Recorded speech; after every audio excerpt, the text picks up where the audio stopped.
Hey guys, here for Legends Tomorrow, Season 1, Episode 14, River of Time, and I was definitely looking forward to this episode. You guys know I absolutely love last week's episode. It really seemed like we were heading this epic direction.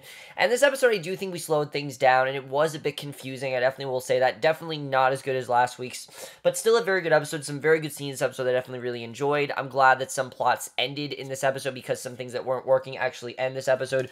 But let's just get into it because I overall really enjoyed this episode. Definitely not as good as last week's, but still a very good episode.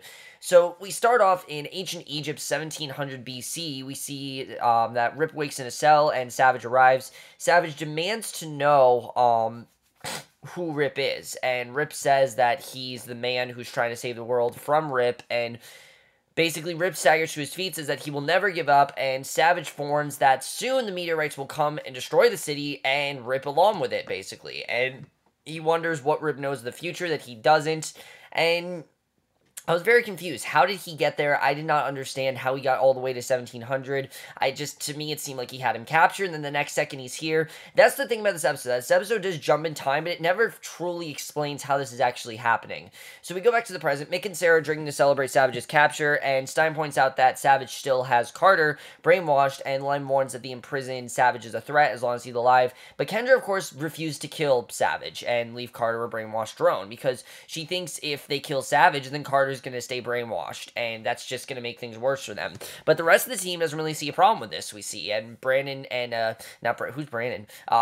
Ray and Jax arrive, report that the scans of Leviathan have revealed that the technology is more advanced from its time period of 2166, and Rip figures that Savage has been involved with temporal manipulation, and this is what really confused me. The fact that we saw Rip in this scene, and then we saw him here, I couldn't really tell what was going on in this scene. It means that the Time Council will soon want to stop him instead of killing them, and Mick points out the Time Council is at the edge of the timeline, and Gideon confirms that Wave Rider's time drive is stable. Rip tells the AI to plot a course for the Vanishing Point so they can deliver Savage for trial, and then we find out exactly what happened. We see Rip visits Savage, and Savage wonders how he escaped in 1700 BC, but Rip refused to answer, and he wonders how Savage learned how to travel through time, and Savage says that he learned it from Rip once he realized he was moving through history, and the Immoral insists that they're both doing what it takes to save the world, but Rip doesn't believe it, and this is one of my favorite parts of the episode, that Savage really tries to get everyone else on board and say, hey, you are very much like me. Even though I might be doing things in a different way, we are very much alike. He does this with Rip, and he also does it with Ray, which we'll get into. But Savage says that he has witnessed his children's death and that he's playing a far deeper game than Rip could ever imagine, and there's a lot more at stake than Rip really thinks. So, the other thing about this episode is, where was Cassandra in this episode? We did not see Cassandra in this episode. We spent all that time last week with Cassandra, didn't even see her in this episode, and it kind of pissed me off, because I really like the direction we were headed with her. I want to know more what's going on there. Don't even see her in this episode, and that was kind of annoying, because I really wanted to see more of her, and we didn't.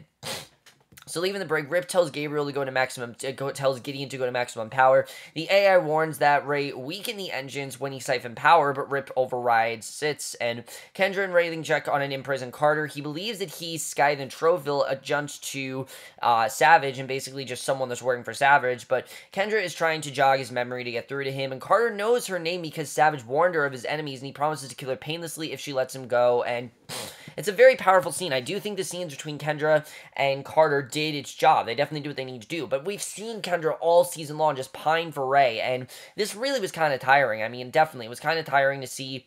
Obviously, you knew that somehow Carter had to get back in the show, because like I said, Carter was such a big focus. I'm just glad that Carter's back, so we don't have to see her grieve over Carter anymore. But now that Carter's back, obviously she wants to jog his memory. That's her main concern. And you can tell that Ray kind of feels like he's just watching this from the outside, and he kind of feels like he's kind of out of place now, which I do like seeing, because that's the thing with Kendra and Ray. It was always very abrupt. It never really worked, and this episode really does acknowledge that. So out of his Wave Rider shakes from the stress, Sara visits Rip in his office. She wonders if Rip is pushing the time ship too hard, and that says that she has Gideon confirmed the timeline didn't change, and Rip's family still dies, and Rip insists that once they get to the Vanishing Point that everything will be well. He thinks that they're going to be able to do everything, that this is going to be fine. And he's sure the Wave Rider will hold together. Just an explosion, it rocks the time ship, and the team goes to the bridge. Gideon reports the time drive needs repairs. He sends Sara to check on the prisoners, and then asks Jax to help him, and Stein wonders if they're marooned, and Rip explains the jump ship has an auxiliary time jump that can make a one-time jump to 2016. Jack goes off to repairs, and Stein remembers what Len said about Savage's presence about being a danger to them all. And when Sara arrives in the brig, Savage asks if she's spoken with Laurel recently. She isn't impressed, and Savage tells her that Rip's obsession to save his family will get his team killed. It's a very powerful scene because, of course, she doesn't know that Laurel died. No one knows that, and he claims that Rip chose the team because they were easy to manipulate. Sara doesn't believe him, walks out, and the thing that I didn't love about this scene is that we knew that obviously Laurel's going to come back in the picture, but, you know, the thing is, they don't know that Laurel died, and it doesn't really do much in this episode, because Sara does not find out Laurel died. That's not where we go. We go actually, not even in 2016 now, it's like a few months ago. So, as Jax repairs the time ship drive from the engine room, Rip confirms the radiation levels are 3 degrees above maximum. He tells Stein that Jax should finish before the radiation affects him, but Stein doesn't believe him, and meanwhile, a blast of energy knocks Jax back, and we go to the past, which pretty much was just like 3 months ago, and we see Jax is working in his garage in Central City. His mother Beverly warns why he missed their meeting, and Beverly gives Jax a watch that she brought as a present for her husband, and says that Jax can use it to get to their diner at Grandma Louise's, and Jax says that he will be there, but he has to stop at the university first to say goodbye to a friend who's leaving town. So then we get to, so then we go back, and again, I was very confused with exactly where we are, because one point in this episode it seems like, oh, we're in this time period, then it seems like, no, we're here, so I was very confused with what actually was going on, and to me, it really lessened some of the impact of this episode, because we are supposed to feel like they're back at home, but I just couldn't really tell what was going on. Sometimes we were in the present, then I'm like, no, we're not. I couldn't really tell what was actually going on with that, because it actually became quite confusing for me. So, yeah, that really kind of ruins some of the impact of this episode. So, Rip and Stein get Jax out, wake him up. He tells him that that he got the time drive working, and getting confirms that Jax has suffered an extreme amount of temporal radiation. His internal organs are aging at an accelerated rate, and the rest of his body will soon follow. Now, this made literally no sense to me. I did not understand this at all. I don't understand how he got exposed to this radiation. This just seemed like it was a plot device to show, one, Stein and Jax to finally have a confrontation that they need to have, and two, give Jax something to do, because other than that, Jax really has nothing else to do in this episode, because, you know, he's on bed rest most of it. So in the kitchen, Mick is eating as Len looks on. He reminds Mick of their former partner Alexa, and that he's sensing that something is going wrong, and yeah, something definitely is going wrong. We know that's going to happen. So in his office, Gideon reports that the time drive has been restored, but will require a master reboot, and Ripper has the AI double check to see what happened in his family's future. Gideon warns the timeline remains unchanged, and Sara comes in, overhears him talking, tells him what Savage said, and Rip admits that he would tell the team to save his family, explains about Jack's condition. He wonders if he sent Jax on a suicide mission so he'd still be alive to save his family, and Sarah's less than thrilled that their captain cares more about his family than his crew, and walks out. And I mean, why is this a problem? I don't understand why this is a problem. I mean, he obviously cares about his family. Family comes first. This really seemed like Sara was kind of being selfish here. I mean, obviously he cares about his family.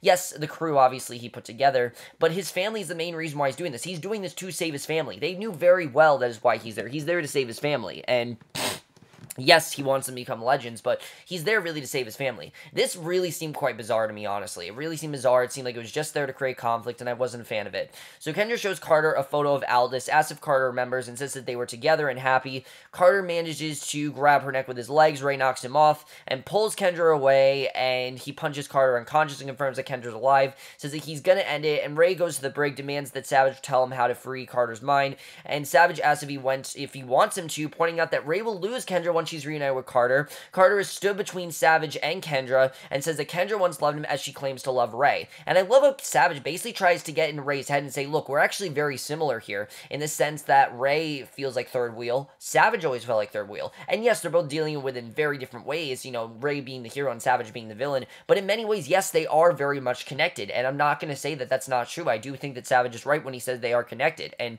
Savage found her in one of her lives, and they fell in love, and she didn't remember that he killed her and Carter, and they were happy until Carter came, poisoning Kendra against him, and Ray doesn't believe and insists that Savage is his only enemy, and Savage says that he's experienced the same things that Ray is going through, and points that Kendra wouldn't be the first woman that Ray lost, and he knows this. So he goes back to the past, and This is basically right before he's about to leave for his mission, and Felicity arrives in Ray's office at Palmer Tech. He says that he's there to drop off a note. She knows from Oliver that he's going to fight Savage and points out that Ray has a life there. Ray knows that everyone thinks he's dead and he'll come back to the world once he stops Savage, and Felicity says there may be a future Mrs. Palmer somewhere in the timeline. Ray tells her that he's going on to save the world rather than fall in love, but of course we know that Ray was already married, so this is clearly something Felicity didn't know. I'm not really sure, but this scene just kind of confused me. I really just feel like it was kind of out of place. I understand, yes, they were trying to talk about Felicity, but did we really need this scene? No, we really didn't. I mean, if anything, if they wanted to do an episode about them leaving before, I mean, this just seemed like a scene that was supposed to be in the first episode and then wasn't in it, really. That's what it seemed like to me, at least. So Ray then goes back to Carter. Here's Kendra reading love poetry to Carter, trying to get through to him. She looks up and sees Ray, and he walks away. Kendra goes after him and says that she's just trying to help Carter remember who he is. She tells Ray that he knows that she loves him, and Ray says that it's not enough. He repeats what Savage said and figures that the prisoner's right, and Ray tells Kendra that he can't do anymore unless she can tell him that he's anything more than Carter's placeholder. Kendra doesn't respond. Ray walks off. It seems like these two are done, which I am very happy about. This relationship has never really worked for me. I feel like it's always been like Ray loves her more. The only time it really worked for me was in the 50s. That was the only time. And then, of course, they had that stupid reveal that it was actually just Kendra getting acclimated to the time, and it's just, I was not into this, I have to say. I've never been in this storyline, and I'm glad that Ray's no longer a part of it. I'm glad that Ray actually walked off. I'm glad that Ray didn't decide to stay with Kendra, because that was the right thing to do, probably, just leave Kendra.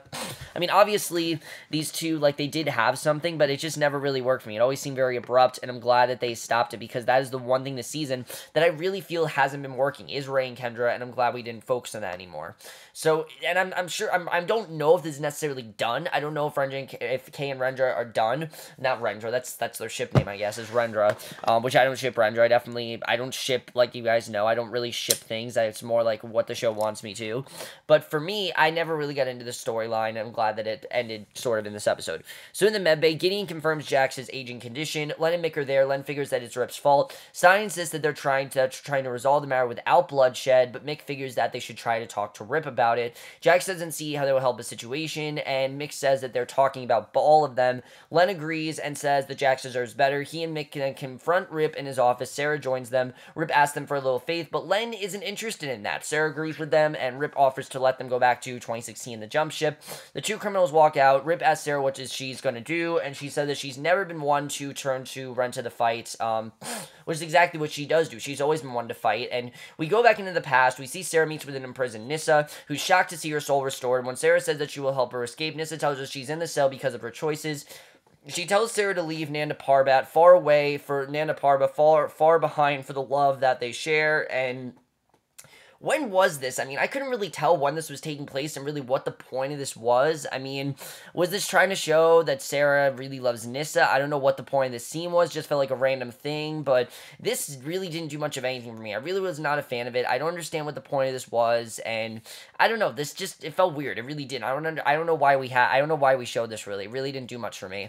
So, I was really thinking we were going to see a scene between Sarah and Laurel, and we never got that. We never got a scene between these two. I know we're going to see Laurel in Legends Tomorrow eventually, but we did not see her in this episode, and that really lessened the impact of when Rip told her about Sarah. I wanted to see a scene between Sarah, about Laurel. I want to see a scene between Sarah and Laurel, and then Laurel find out, and Sarah find out that, oh, holy shit, my sister died. Which I do think she's going to find out eventually, but it just didn't really seem like it needed to be here, really. It just seemed like it was there because people wanted to hear Laurel's name, but I don't know, it just didn't work for me.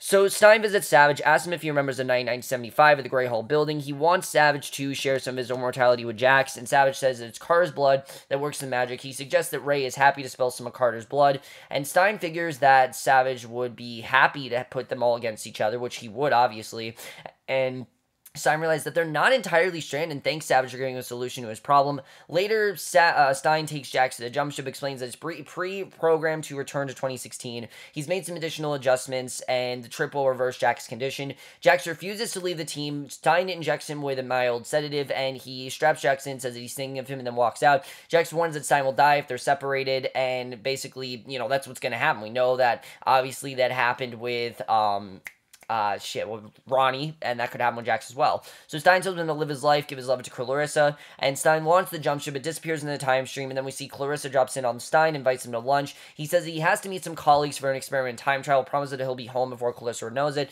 and as she goes, Stein says that everything he does is driven by his love for her, and I really did like the scene between Stein and Jax. I think this was a really good scene with with Stein apologizing for, drugging Jax and everything that he did in the first episode, but we already got that resolution. We really need this here. To me, it just seemed kind of out of place. I don't really know. Looks like Jax is now going to continue on as Stein, but this is just weird. I don't know. Is this the way of getting Jax out of the show? Because for me, Jax has been really working lately. In fact, he's been a lot of fun to watch, and the fact that Jax is gone, I'm not really a fan. We had that really great dynamic between Jax and Ray last week. It's kind of gone here. For me, just, I don't know. That was kind of strange. Like I said, a lot of things in this episode was very strange.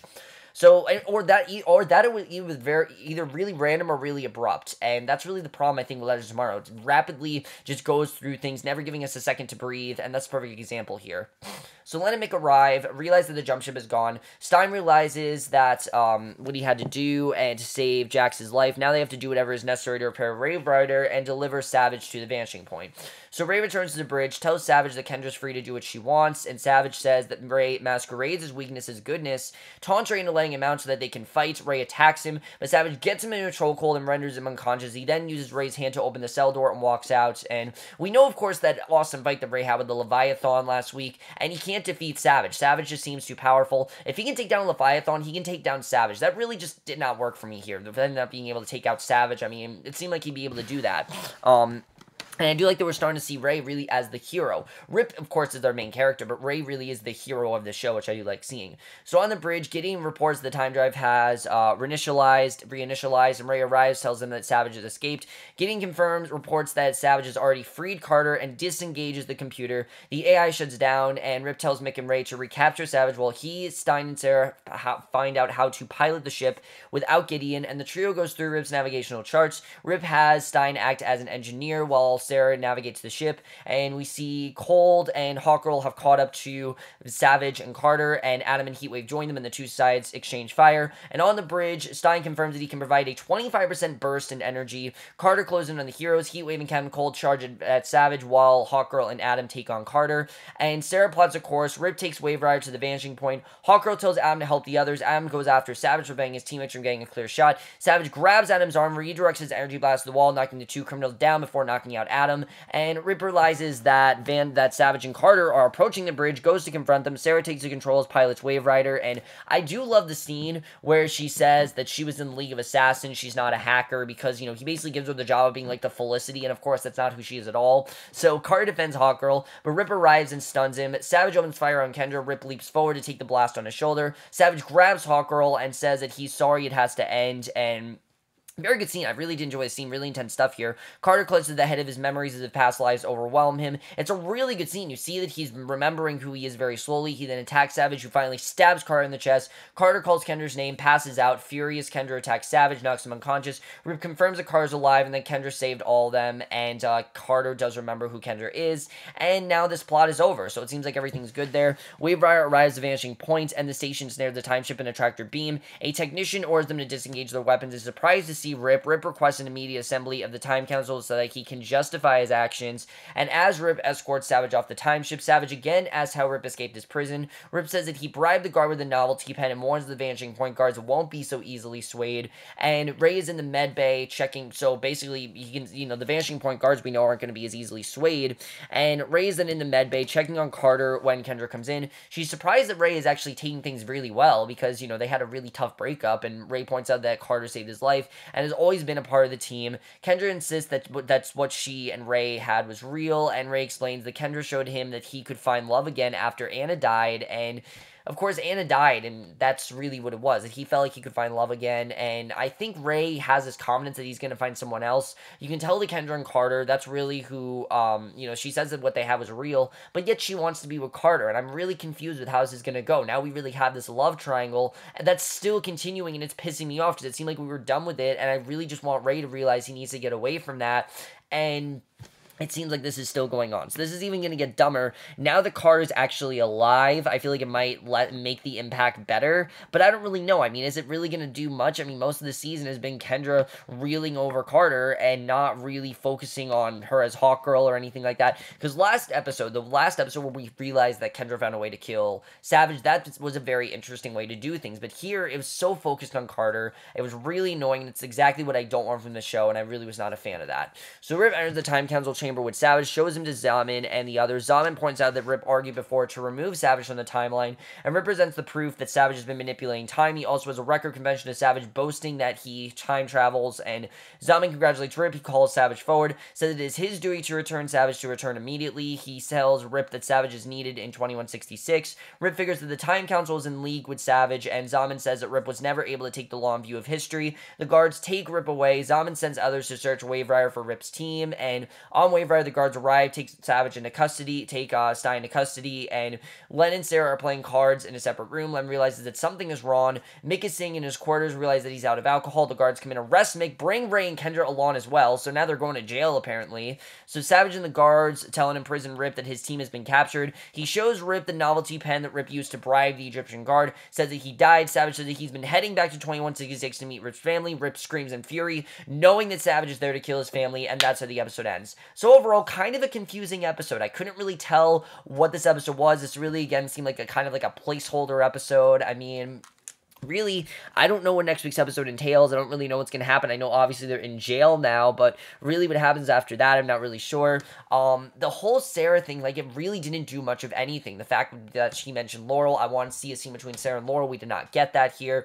Really, we focused again on Kendra, Ray, and Carter, which I think was strong in this episode because Carter's alive, but is that really going to do anything knowing Carter's alive? I mean, it just didn't really do much of anything. We'll have to see what happens with that. Obviously, Kendra and Carter, they have this love for each other, but she claims that what she had with Ray was real, and I don't know. It's really just, I don't care, really. You guys know I haven't cared. I still don't care, and there's nothing that you guys can do to really get me to care about that storyline. I've tried all season. It hasn't done anything for me, really.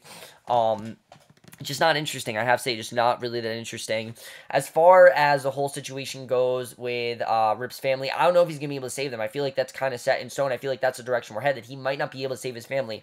Yes, it's a dark direction, but it makes sense, obviously. And as far as Jax, I have no idea what is going on here. Stein sent Jax to be himself. I mean, I don't really understand what that's all about. Obviously, Stein said that he needs Jax or else they're going to die. It doesn't make sense to me. I'm not really, a lot of this episode was very confusing. I couldn't really tell what was going on, a lot of it. A lot of the flashbacks I thought were quite unnecessary. But overall, guys, let me know if you guys saw this episode. Like I said, kind of a weird episode. I don't know what happened to Cassandra. I don't know what happened to most of those characters. A lot of this episode, like I said, was very confusing. I do like seeing Sara being the ship captain of the Waverider. It's something we haven't really seen before, so I do like seeing that. But we'll have to see what happens next week. We have 2 episodes left this season, and I can't wait to see what ends up happening in these next 2 episodes. Let me know if you guys saw this episode, to hear your thoughts on it, and we'll see you guys in my next video, which will be for Empire, and I'll see you guys for that. Okay, bye.